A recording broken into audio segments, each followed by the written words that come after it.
what's up, everybody, and welcome to the Writer's Block powered by Creative Corner Co. I'm your host, Noah Black, and man, the guest today is somebody that, man, I love to death.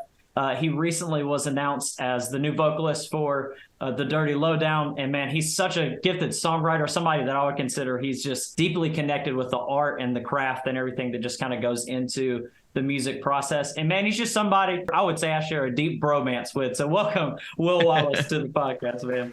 Hey, what's up? Thanks for having me, man. Really appreciate it. Absolutely, dude. Anytime. And man, I mean, we've known each other for quite a while, and man, just I love being able to talk to you and just pick your brain. I mean, music stuff, much deeper life stuff that we've been able to just kind of connect on. And so I mean, anytime, man, I love chatting with you. So with all the busyness, right, all the crazy stuff you've had going on in your life, just the past even just couple months, man, tell me, how are you doing, man? I'm doing good, man. Tired perpetually. I don't think that's ever going to change, though. Things have been good, man. I recently moved, went back to the roommate thing, and that's actually been a lot of fun. I actually kind of miss having the company. And then, I mean, other than that, just been taking care of a lot of creative avenues. I've been working on a video essay for this YouTube stuff that I do on the side for a long time, on and off, for almost a year. It's been kind of hard to do so because I get burnt out so easily on it. But right. Other than that, it's just been just kind of focusing back on music again. And it feels kind of weird to actually say that. It's been so long, but that's kind of all it's been up to. Just spending good time with good friends and just trying to keep up with any creative things I'm trying to do. And all the like video essay stuff that you've been putting up to with Hi, my name is Zip. Yep.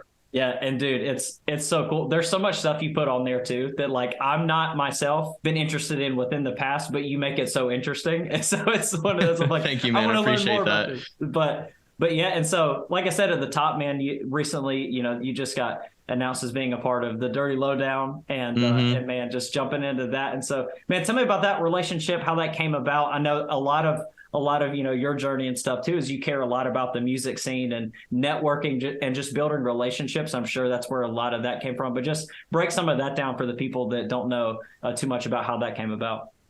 Yeah, for sure. So I'm good friends with Carlo and Quinn, and I had been friends with them for a while, just kind of by I guess just being a proximity of them, just always being in the scene. And I've been a big fan of Dirty Lowdown for a long time, but like a lot of stuff that I was doing at the time, like I'm still in There Is Art and everything. We're still doing things, but because that we're both, very separate people that live very separate lives, we kind of do things like once every blue moon, right? Right. So I was always like, oh yeah, like I would go to the scene and support my friends, but for a long time, I kind of felt I really missed being in a band. I remember last year, probably around September or so, I got like a thing on Facebook of like the last show I ever played with Intervisions, and it was 5 years.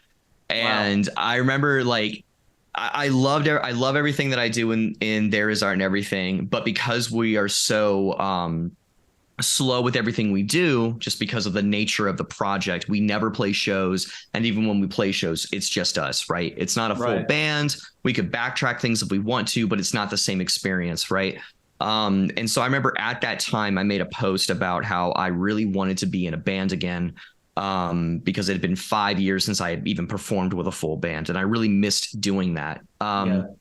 And around that time, and I don't think he ever saw that post. I think it was just by chance. But prior to that, Jake Woodward from Welcome to the Family apparently had talked to Quinn in passing because he was shopping around for potential new vocalists. And so he brought me up and he brought Matt up.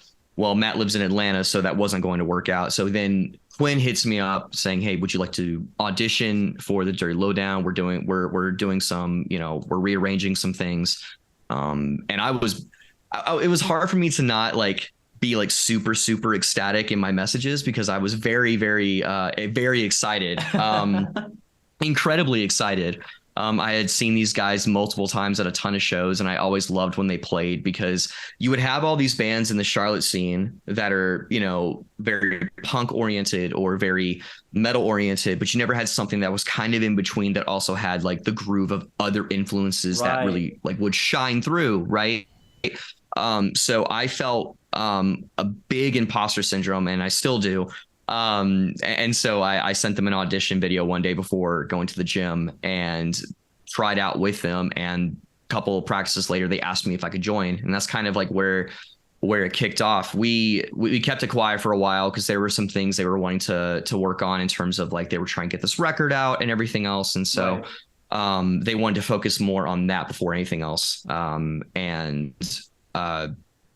It was really humbling being able to just announce that in general, because I had always kind of felt like after Intervisions, even though I was in another project, people who knew what our project was didn't even know that me and Matt were in it. They had no idea, because like we're such like a weird thing that only occurs like every few seasons. And I always kind of felt like I was the guy who would go to shows who used to be in a band. And so I felt like, oh, I'm going to join this band, but it's not going to be like anything crazy. Like I might have some of my few homies that are going to be really excited for me. But when I announced that I joined, like that post like blew up, and I was very taken aback and humbled by how many people were excited for me, because I just didn't think that was going to happen, to be quite honest. Right. Yeah. And I mean, that I think being at shows and being in environments to see, you know, there's people that you can tell in the scene all the time. They're going around to like try and meet new people and stuff. And it's almost disingenuous. You can tell they're doing it. Like, hey, I just want you to check out my music and stuff like that. And for you, I think why, from the outside looking in, I think why people had such a positive response is because you're somebody who people can just tell that you care about the art and the craft. Like you don't care if like this person, they have, you know, 600,000 streams on their Spotify, or if they just put out a song that got 20 listens. Like you care about the art and the craft of it. And you also care about the people. Yeah. And I think that's why I will say, like I said, from the outside looking in, that's why people care so much, is because you are such a genuine person. And so I think thank you. As you dive into that and get into those lanes, right? I mean, I think it makes sense why people, you know, support you in that. And so that's why I'm pumped for you, man. And I'm excited. And, you know, the new record they just put out, I mean, it's great. And like you said, they've already done such a great job of, you mentioned the mix of different genres and influence and stuff. And man, they just do it so well and just do such a great job. Oh, and yeah. You being involved in that process, man, it just makes so much sense. And so you had mentioned too, like diving into, you know, performing with a live band compared to, you know, past experiences and stuff. What's that been like? You know, you've gotten, I think it's a show or two under your belt, correct? Like being able to be with them. Yeah. So we had one show we played last month. Actually, I guess now it's 2 months now. I still feel like we're in March. But time is a flat circle, my guy. But so we played a show at the neighborhood theater.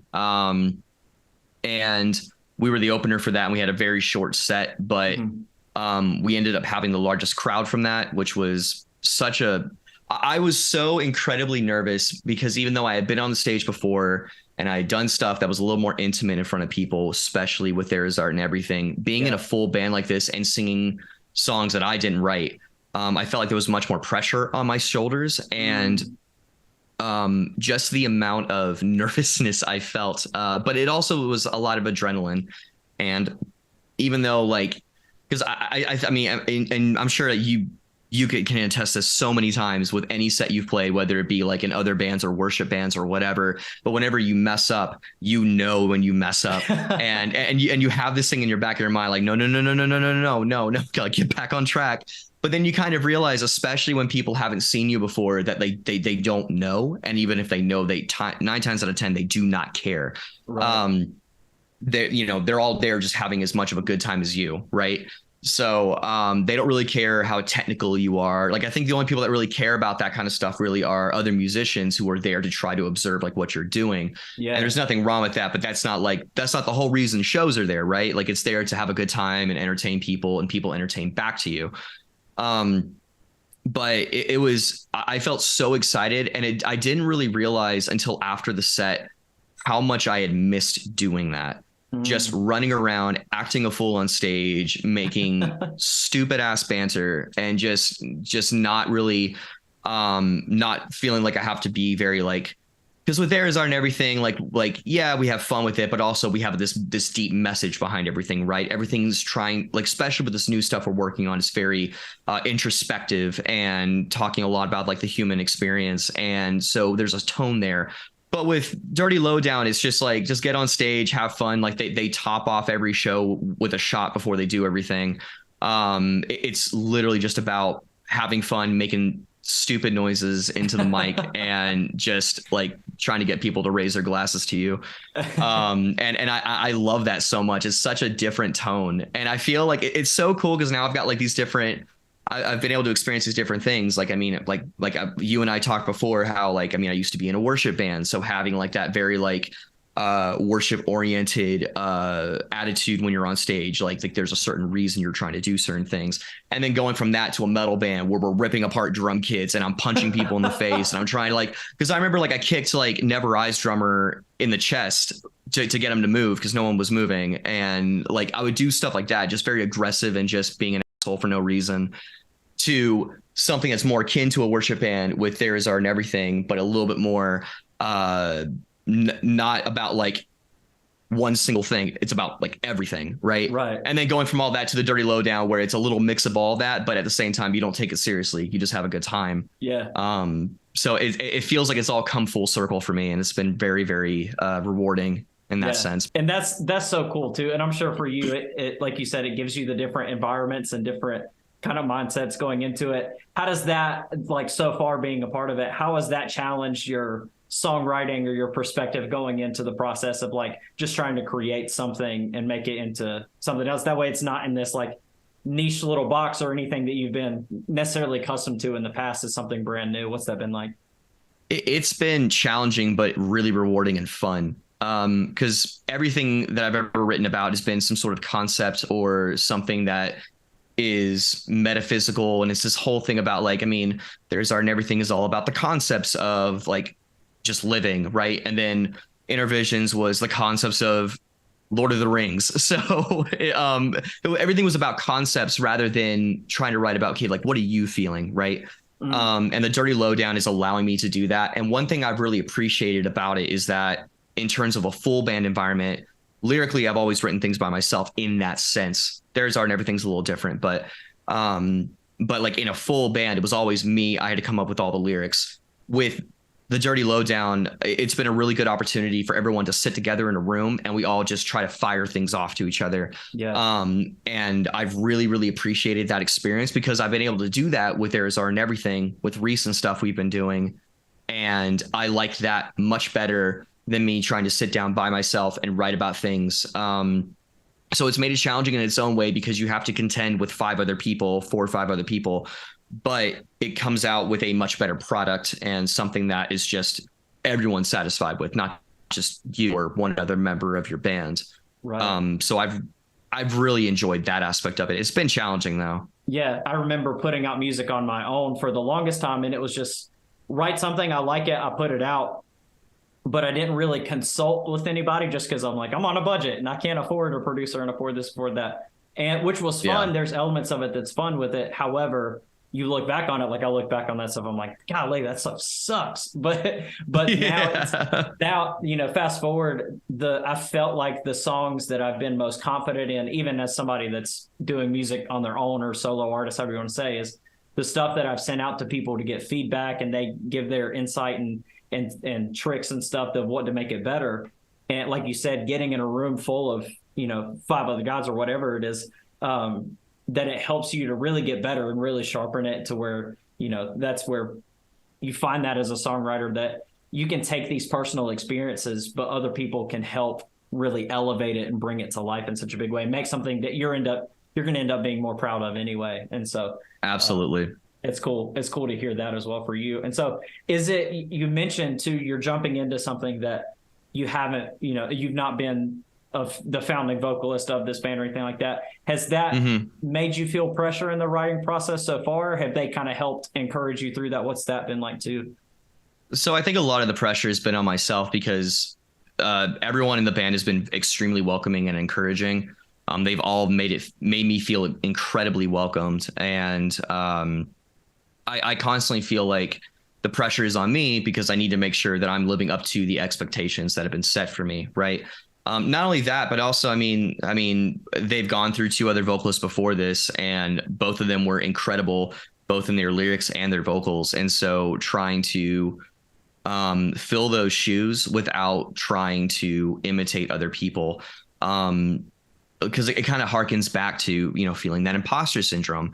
And but they've been incredibly welcoming and encouraging, and whenever I've got an idea, they've listened to it and they've been receptive to it, and then they provide constructive feedback, and it's felt very much like already I'm on like an equal playing field, which, I mean, in their eyes, like, I mean, that's how they already feel. As soon as you're in the group, you're already, you know, an equal contributor, so you're going to be treated like an equal, which also means you have to contribute as equally, right?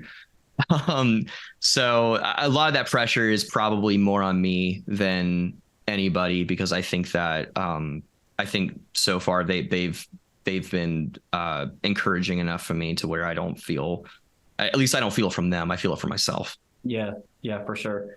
And you've mentioned that, you know, that feeling of having imposter syndrome, or just in this scenario too. But I mean, you're pretty open to just with everybody about things that you have going on, whether it be, you know, mental health related or things like that. And I mean, that's definitely been involved in your songwriting just throughout whatever project it may be in. How have you found talking about that kind of stuff and being open and vulnerable about some of that stuff with mental health? How does that translate out through the music? How have you found that to be impactful, whether it is through the people listening, or, you know, people that connect with you on a personal level as well?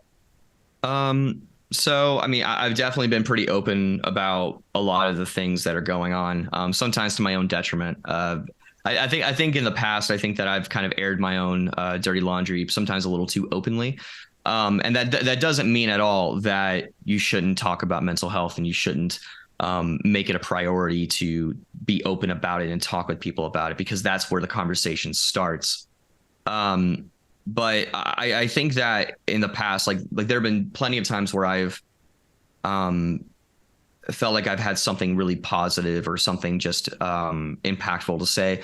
Other times I feel like I've just been ranting on social media, and so I try to dial myself back, and then I kind of like come back to it later. I'm like, why did I make this? But I think that talking about that stuff through music, I mean, even with stuff that I've already written and released before, some of the things I've talked about, I've had a lot of friends and even people that I don't know who have told me that they've cried to songs I've made. Wow. And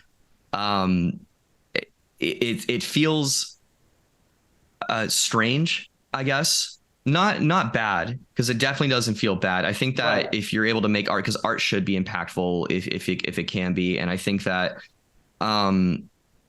but I think for me, because I always have felt like, no, I'm just making whatever I'm feeling like making. Because when I think of impactful music, I think of like these big dogs, right? Like that are in the scene, or people I grew up listening to, because I'm like, oh, they're up there, right? And I'm down here. But it kind of becomes cathartic, not just in the sense of, oh, I get to write about this thing I'm going through, therefore it's cathartic because I've gotten it out of my system. But I think it's also cathartic because you find other people that are going through similar issues or similar struggles, and you kind of find solace in each other.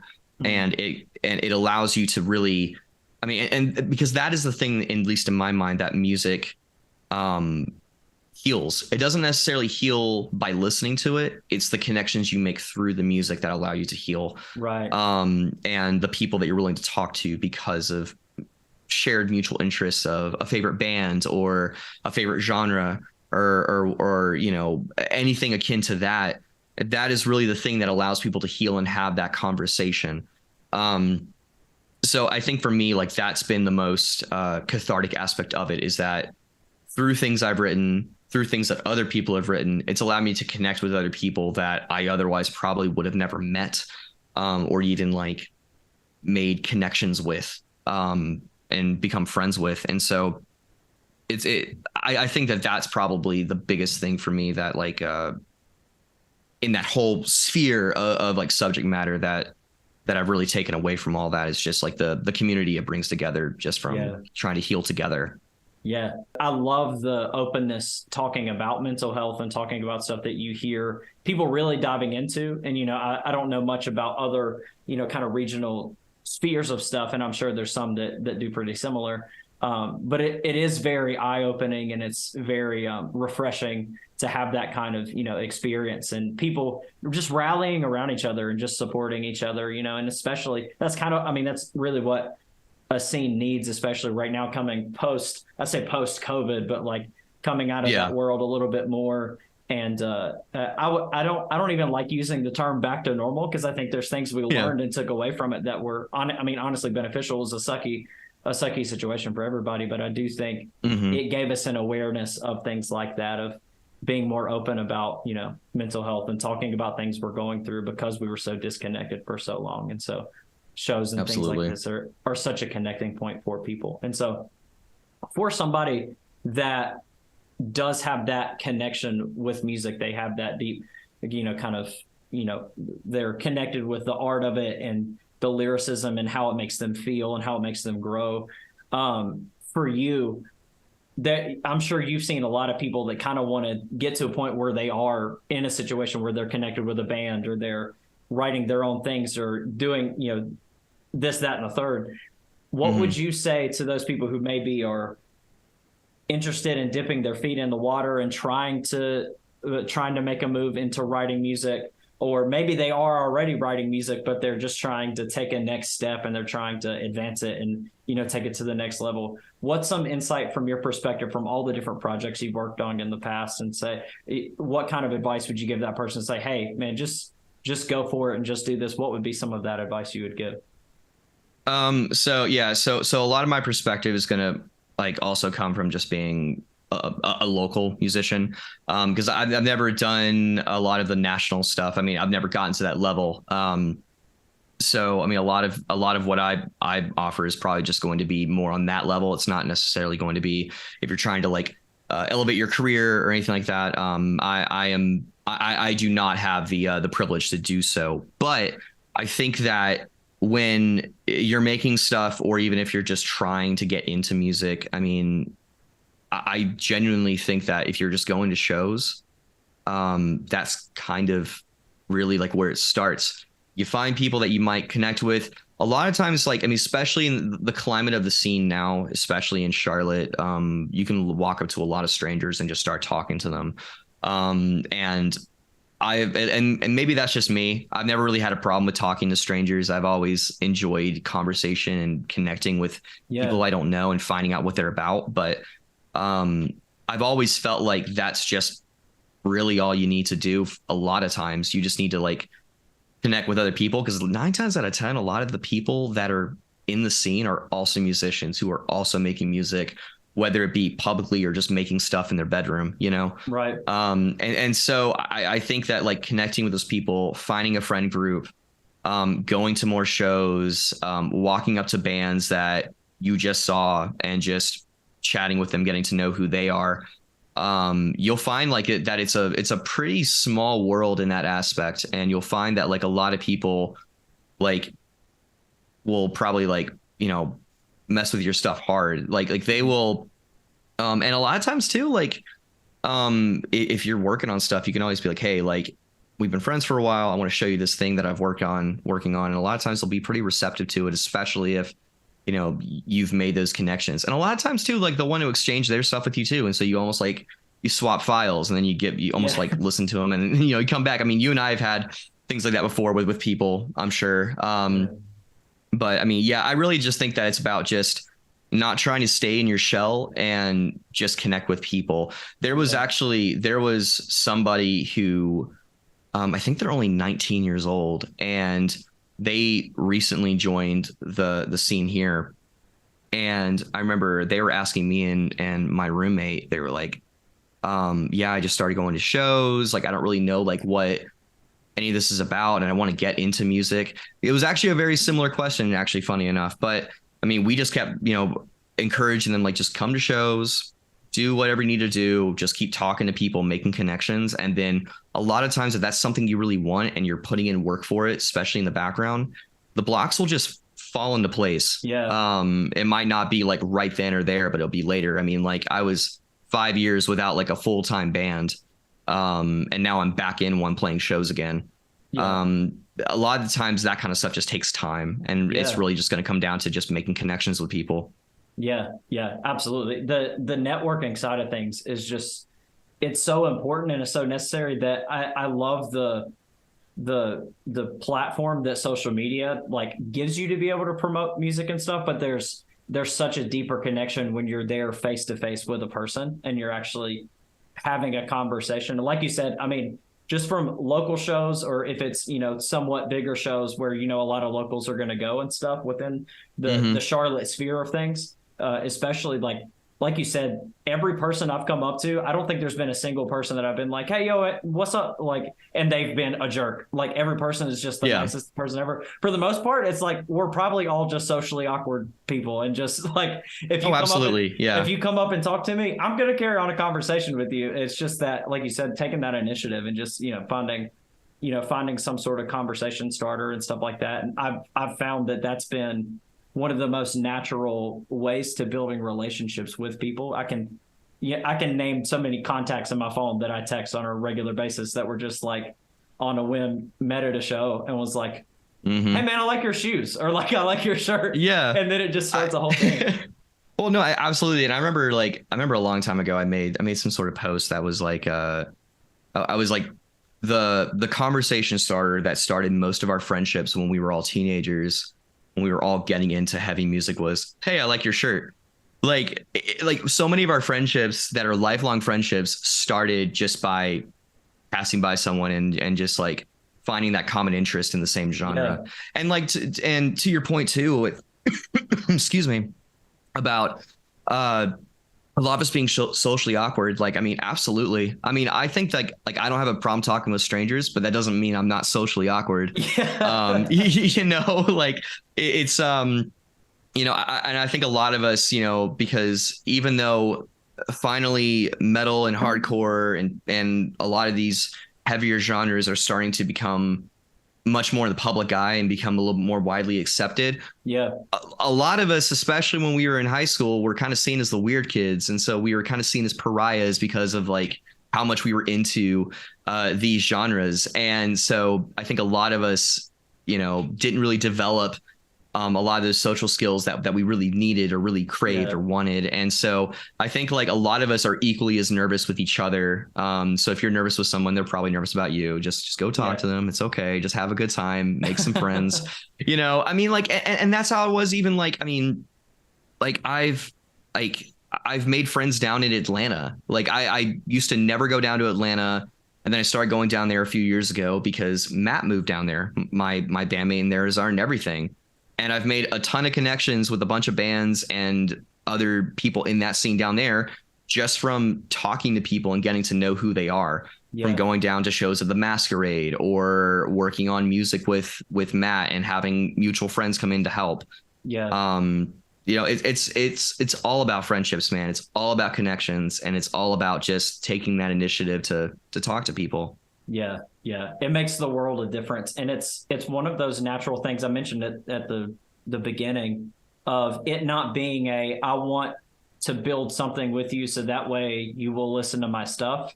It's more so of that, like, I'm just here to, connect. And naturally I've learned that when you come with that authenticity and you're just like, hey, we're all just trying to figure out what the heck we're doing. And once you do that, everything just kind of falls into place, because then people get to know you. And when people get to know you, then that's whenever they actually want to support you. Right. And so it just makes the world a difference too. And I mean, even in the sphere, like what we're familiar with within the like hard rock alternative metal scene of stuff, typically those people are the type of people that like everything. Like you may be at a hardcore show, but I promise you they're going to go in their car and they're going to be listening to the band Camino or Ariana Grande or something. Absolutely. Yeah. And so you just end up connecting on that. And it's not even just on a musical aspect, right? I mean, you've got people who are in the scene who are absolutely fanatical about photography or graphic design or this or that. And once you build those relationships, you then like, it's just all these connections just make sense. And then everybody is just able to kind of bring each other along and grow along with it. So it's just networking is such a vital tool, I think, for what musicians do, creatives do, and all of that, because there's such a relational side of it that people don't care about what you do until they get to know who you are and they see how you make them feel, how you can help each other, just kind of get better at doing life. Absolutely. So. Yeah. And then that's the cool thing too, is that because you get to know people, you become even a bigger fan of whatever they were already doing, Yeah. I mean, I've got so many friends who, like the Wilt Wither boys. Like, I mean, I have been a fan of those guys since like I was there for their first show at the Upper Room, and back when they were the Descent, and just becoming friends with them and like really like really liking what they were doing, and then like they're already making really, really good material. But when you know them and you know who they are, and just seeing them grow into that makes you a bigger fan of what they've already been doing. And so it's like this really awesome positive feedback loop. And these things are almost like multipliers or modifiers that like make everything just sound like that much better. Yeah. Because like, the people behind it. Yeah. And it just makes it feel just a lot more like, like whenever anybody local who I'm friends with drops something, like I'm not just listening to it because it's really good music. It's also because like I'm excited for my friends. Yeah, absolutely. Absolutely. And there's this sense of, I've noticed almost like a cultural shift within the music scene around here too, of it feels like we're getting less and less out of this like competitive, I'm trying to be the top dog of the scene type thing. And sometimes, back in the day, like I don't think some of it may have been intentional, but some of it also isn't. It's just everybody's trying to get better, and it's just it may not come across the best way possible. But I think honestly, one of the positives that came out of being in shutdown for so long is it gave people this sense of like, I just want to be in these environments again, and just want to be able to support and be a part of what community it brings together. And so it's given us this like, hey, I support you. I don't care if I'm not just posting this so that way you'll ask if we'll open up for you or this or that. It's just like, I support you because what you're doing is great. And so I think it's such a great example too. With everything you guys have coming up, man, like what's some big things you're looking forward to going into the rest of the year, and kind of things you all have going on with the Dirty Lowdown, as well as anything you have going on with There's Art and everything, all the projects, man. What's the rest of your year looking like? The rest of the year is looking really busy, and I'm very excited to actually be able to say that again. It was a really long time, dude. Like looking at my Google Calendar and being like, man, no shows coming up, at least unless there's shows I'm going to. And now seeing like, oh, there's all these shows I'm going to, and now there's all these shows I'm having to play now. It's like it's stressful, but it's incredibly exciting. So we got a few things coming up. First and foremost, the Dirty Lowdown's got a show coming up April 28th. It's a Friday night at the Skylark Social Club. We're opening for At a Time. They are a pop punk band from Orlando, and they're really, really good, especially if you like a lot of the old school style pop punk, like they're really in that vein. So it's very nostalgic sounding. So we're playing that. And we got a few other shows lined up that we haven't talked about yet, that we're still working on and getting everything figured out and planned for. And we've got new music, of course, like we're working on new tracks together. We've already got a demo made for one track that we're hoping to get out relatively soon. With There's Art and everything, I mean, we've got a lot of new music, and it is a sonic rebrand of everything that we've done before. We're no longer doing the diet hotel books. I miss my ex-girlfriend type spiel. He's 30. I'm going to be 28 next month. We don't do that no more. So we have an entire repertoire of new music we're working on, and we've been very, very lucky to be able to work on it with people down in Atlanta that we're friends with, that we look up to immensely, who are elevating everything that we're doing with that. But I'm very excited for as well, because we've spent about a year and a half writing and working on that. So everything on that's been finished up. So we're just waiting on just getting final bounces back and figure out what the marketing plan for that would be. But yeah, I mean, surprised we have new music. So come on. Oh yeah. So I mean, there's all that. Lots of future things I'm sure that are going to come up. My freelance has picked up again, finally, for a lot of freelance design. I've been trying to enter that space for a minute, and now it's finally getting where I want it to be. I'm finally doing shirts and logos and stuff again. I'm in my free time, getting that energy back. And then, of course, like I'm working on video essays. I'm trying to get this next one out relatively soon. But I've been saying that for almost a year now, so we'll see what happens. Excuse me. But yeah, just a lot of fun, creative stuff going on, man. And I have not been this creatively busy in almost 5 years. And I'm just so grateful, humbled, and excited to be able to say I'm doing all this again. It was a really, really long bout of me just putting all this off, but to finally get back into it again. I mean, I feel like myself again, to be completely honest. That's awesome. Tired all the time, but I feel like me. So that's the thing that matters. Yeah, that's so cool, man. And I'm pumped for all of that, and to be able to see how you're able to continue to put like your art and put your heart into what you're creating, and to be able to see that coming out, man. I'm pumped for you. I'm excited for you. And so before we close out all this whole thing, I'm gonna put you on the spot. I told you right before we started recording, we're gonna close it out with this. It's gonna be a little bit different. So okay. I want to pick your brain on some of your thoughts around just different people within music. Based on this category, I want to know what your dream song collaboration is. So how we're gonna break it down is we're gonna start off with who's the guitarist that's on the track, who's the drummer on the track, bass player, who's producing it, and then featured artist. And we may even throw in what the song title is going to be, right? And we're just going to do it on the fly, just like that. So who's this guitarist that's going to be a part of your dream song collaboration? Dream song collaboration. Let's get crazy and put someone who probably wouldn't fit with a lot of these people. Let's just put Tom DeLonge in there, because it's very straightforward. He just downpicks everything, single chords, whatever. It's good. I love it. We'll put him in there. There you go. Blink 182 reunion on the front end right there. All right, drummer. Who's the drummer there? Austin Archie from Lorna Shore. Oh yeah. Have him in there. I don't know how that would work at all with Tom, but they would make it work. Oh yeah. So they could probably like syncopate between each other or something. Heck yeah. All right, then we got a bass player. Who we're rocking with on the bass player?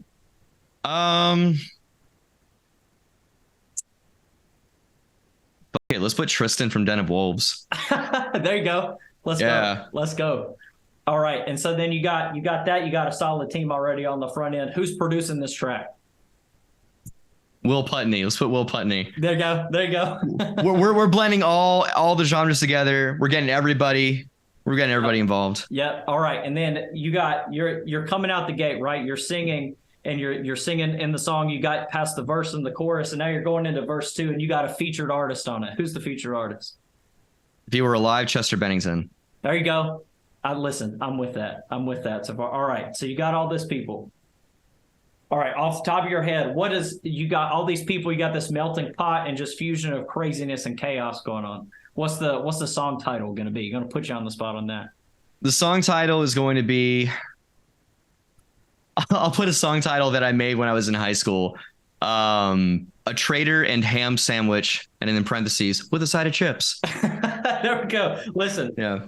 We're gonna make this happen. We're gonna even reach out to Mike Shinoda. We're gonna find some like unused. There we go. Unused vocal chops from Chester. We're gonna make this happen. We'll have them collaborate in producing it. It'll be fine. There you go. You got that. Hey, a Will Putney, Mike Shinoda producing collaboration right there. Listen. We need it. Listen. It's been willed into existence. We need it. Listen, we've said it. It's gonna happen now. Well, man. Closing out, man, Will, I want to say thank you so much for jumping on the podcast, dude, and just being able to, as a friend, being able to, just kind of get an update on how life is going on for you, man. And we'll continue to like each other's Facebook memes and all that stuff. But, yeah. But man, just continue to talk in that vein. But also, man, just to hear your insight creatively on just so much that you've experienced in life. I think there's so much that people can learn and take away from that. And so, man, I just appreciate you taking the time to come and chat. Absolutely, man. Yeah, and I appreciate you bringing me back on again, dude. It's always a good time talking with you. We've had a lot of history together as artists and just as friends. Also, I mean, regarding that, I mean, I live a lot closer to you now, so we should definitely get some coffee or something and just meet up in real life. We haven't done that in a hot minute. But, absolutely. Let's get offline. But yeah, man, I deeply appreciate you bringing me back on here. Anytime that you've reached out to me and complimented me on any of this, it's always been incredibly humbling. I look up to you as a friend and as a musician, and I really do appreciate it. Yeah, that means a ton, dude. That means a lot. Yeah, anytime. So if people want to stay connected with you, man, what's the best ways they can stay connected with you? Probably through Instagram mainly. My @ is @it's William Wallace. So it's very, very blunt, very straightforward. If you like video essays about Final Fantasy or Kingdom Hearts of all things, who would have thought? You can find me on YouTube at Hi, My Name is Zip. That's ZIPP. I haven't uploaded in about a year, but I do have a few videos on there if you're interested in that subject matter. The last one I made has been doing really, really well. Just from that one video, I went from 25 subscribers to from 25 subscribers and maybe 300 total views on my whole channel to 23,000 and having 300 subscribers. So that's awesome. It's done very, very well. If you like looking into a Final Fantasy game that never technically came out, then definitely give that a look. But yeah, I mean, that's where everybody can find me. Come on, man. Well, yeah. Well, hey, everybody, thank you so much for checking out the podcast today, hanging out with us on the Writer's Block. Be sure to subscribe to the channel, stay connected with us, and then everything else we have going on at Creative Corner. It means a ton to everybody that just stays connected, and comments below, man. And you can even let us know who's some people you want us to chat with. And man, if you want to see Will doing backflips on camera, I mean, who knows what the people want at this point. But yeah, thank you guys so much for watching, and we'll see you again next time.